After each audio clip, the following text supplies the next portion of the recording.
Hey guys, so this is the business. Yeah, this is the business at the age of 46 and counting. Almost 47. And yes, lots of business going on. So I'm doing a daily report of the effects of the ketogenic diet on my body, as you can see. Yes. Bink, bink. Okay, here we go. Let's get into it, right? Boom. Okay. Hi guys. How are you? Okay, I want to give a shout out to Sam from Smash the Fat in England for an outstanding interview. So if you guys want to watch it, just go onto his YouTube channel and on Smash the Fat or on his website. Okay. And Jimmy Moore, you freaking rock, dude. You are so cool. Love your energy. Love your humor. I totally think I get it. Yeah. We had a little exchange and a little interview because he's got freaking awesome stuff coming out soon. So thank you, Sam, and thank you, Jimmy, for having this great conversation about the ketogenic diet. Or whatever. Low carb, high fat. Let's get into it, because I tried to do it before and I've just too much time and a lot of information in a short amount of time. But it takes a lot of time. Okay. So I want to talk about the trends of dieting on low carb, low fat. Let's talk about a little bit about Atkins, which is low carb, fat, high protein, but they say, oh, no, not high protein anymore. We like moderate protein. Okay, I digress. They're trying to induce ketosis. Okay, let's talk about carb cycling, or they call it cyclic ketosis, or they call it refeeding, or I kind of spoke a little bit about carb backloading. So these subjects are so interesting to me. They're so freaking fascinating because people do get results. They get low body fat. They get their business. Okay? They get their business. But let me ask.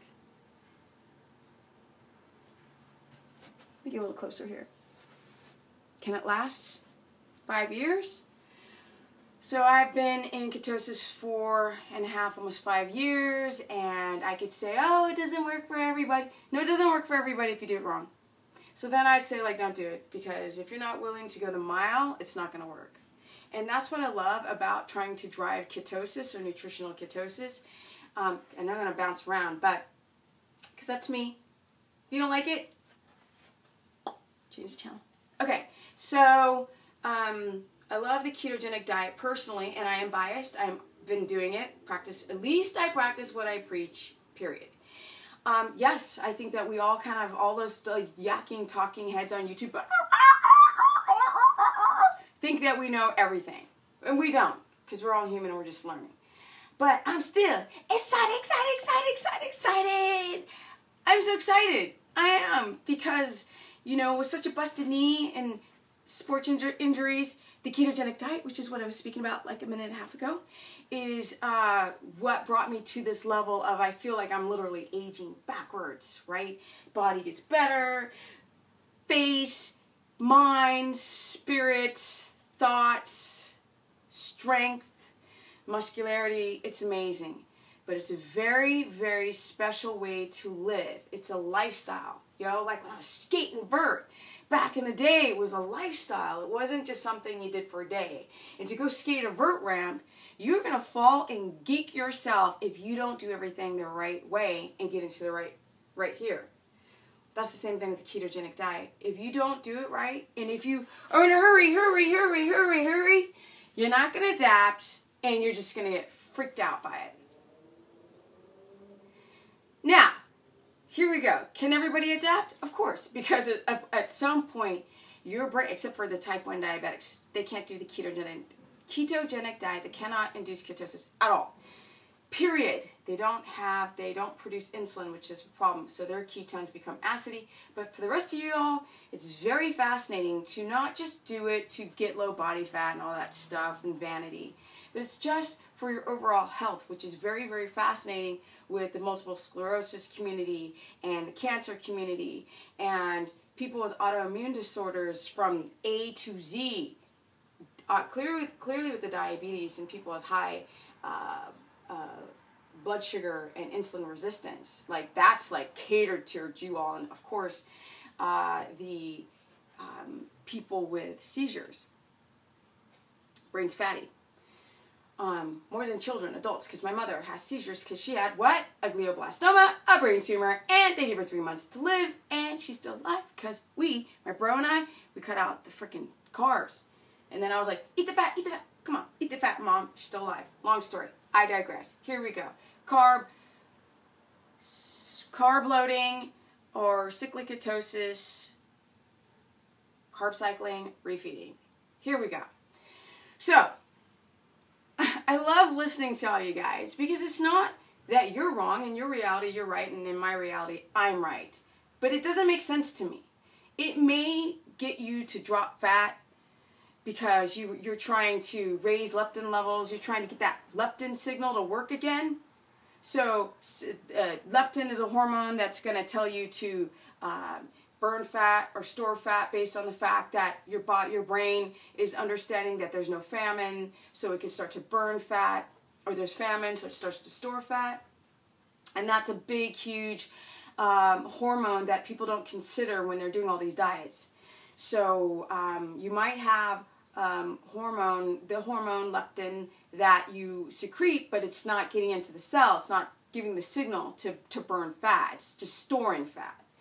So the whole concept is you want to drive your carbohydrates down, and then people are like, oh, I do cyclic ketosis, so I have my fats. Do you know how much fat you got to eat to get the brain to realize there's no famine? And it's more than a week, because a week your brain's like, I don't want this fat. Like, poof, I want my freaking carbs, because that's what I'm addicted to. And when I don't have because my serotonin is low, and the only time I get a squirt of serotonin is when I eat my carbs. So nobody's considering, or at least I haven't heard it. I mean, maybe there is, but no one's talking about these other things, like your dopamine receptors broken up here. Yeah, you're not getting the dopamine to make you feel good. Like, I feel good. No one's talking about low serotonin that makes you feel balanced. And how serotonin is a precursor to what? What? Melatonin. That helps you sleep. We're not talking about the high levels of cortisol, or maybe too low cortisol. We're not talking about age or gender, body fat percentage. I just keep hearing, all right, like, what you need to do is you need to go drop your carbs, yo. You need to drop them around 100. Some drop it down to 20. Oh, that's an ugly voice. You need to drop it down to 20 and do a freaking boatload of cardio. But nobody's talking about the stress hormone. People are talking about leptin. They're not talking about doing this. Do cardio, man. I'm going to do my HIIT training. Going to do my cardio. No one's talking about cortisol. So when you move like that, you're releasing a stress hormone that is the fight or flight hormone that's making you run real fast. Whoa, lion's chasing me. Wow, what am I going to do? Or you're going to fight. No one's talking about those things. These things play a role. Your thyroid, the hormone that creates thyroid, the T3 to inactive T4 to get your metabolism going. Because your thyroid will also say, you know what, slow down production, famine is coming. And a stress response can be looking at your cell phone. Just listening to someone that's annoying you. Cortisol, up.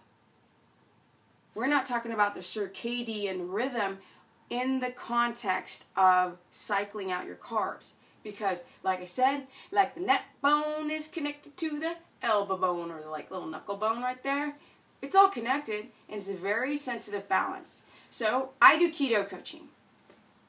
People came to me, you did it, and when I did it, there wasn't a lot of information out there. They're like, you did it, and your legs busted, and you don't do any cardio, so how do you maintain a low body fat percentage? And some people are like, oh, it's genetics. No, It's all about how you express your genetics. It is not about genetics, about epigenetics.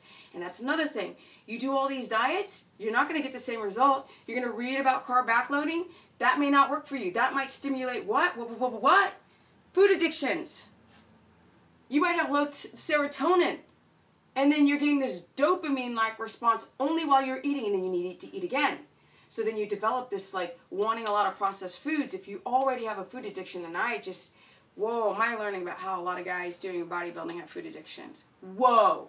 And they don't even care what goes in their mouth. Just eat anything. Your body's your temple, you guys. All that glucose creates all that insulin. Insulin, high elevated levels of glucose is going to create advanced glycation end products. Ages. And that stuff whacks your cells. It glycates the cells. It makes the protein in the cells sticky and gooey, plaques your arteries. And over time, you can develop autoimmune disorder or any type of disorder. Yikes. Or you might get those parasites, the fungus, to grow out of control. Why aren't people saying that? Like, oh yeah, I'm going to go and I'm going to do a bunch of cardio and get my brain. What's that? Ooh, okay. Get my brain to think like, okay, well, I'm going to burn fat, but I'm also going to burn muscle via gluconeogenesis. That needs to be spoken about when you do cyclic ketosis. You don't start using ketones right away. Your brain's like, what the hell is that crap? I want my super turbo rocket fuel, which is carbs, glucose. And then you drive that down, and then you do a bunch of cardio, and then the brain thinks that it's starving. And then your leptin just gets screwed. It's not working very well. So now your body, all production starts slowing down. But we got to refeed. We got to refeed in that nice little window to reset leptin. So then you lose all this weight. You lose, I lost a little muscle, but that's okay. No, it's not okay. It's not okay to go and have your carbs being driven down for 10 days, and then you start losing muscle. You lose a little fat as well, and you're losing muscle, you're getting more lean, and then you refeed, right? And then you lose more weight, and then you're like, oh, I got more lean. But what happened to your amino acids during that week? What happened to gluconeogenesis in that week that your brain thought you were starving? And then you're refeeding. And then how's that going to affect your serotonin levels? How's that going to affect your food addictions? How's that going to affect your testosterone? How's that going to affect your cells when you refeed because you're having a cheat day of what? Garbage? Garbage that's going to destroy you more? So you're 20 and you're 30, you're a 21-year-old guy, you're 18, or you're 38, and you're like, oh, it works, look how lean I got. But then what happens when you keep doing that into your 40s and 50s? Because this girl right here is soon to be 50. No cardio, busted leg from being a pro skater, and I'm maintaining a low body fat percentage. Low. Menstrual cycle every month. Boom, on time, consistent.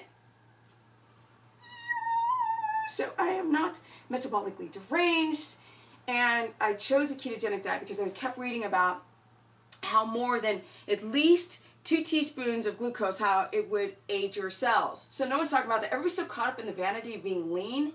No one's talking about, what's time? Okay, no one's talking about how the insulin is going to glycate and how the wiki wonkiness of your hormones is going to go up and down because you're affecting your thyroid, your adrenals, going up and down.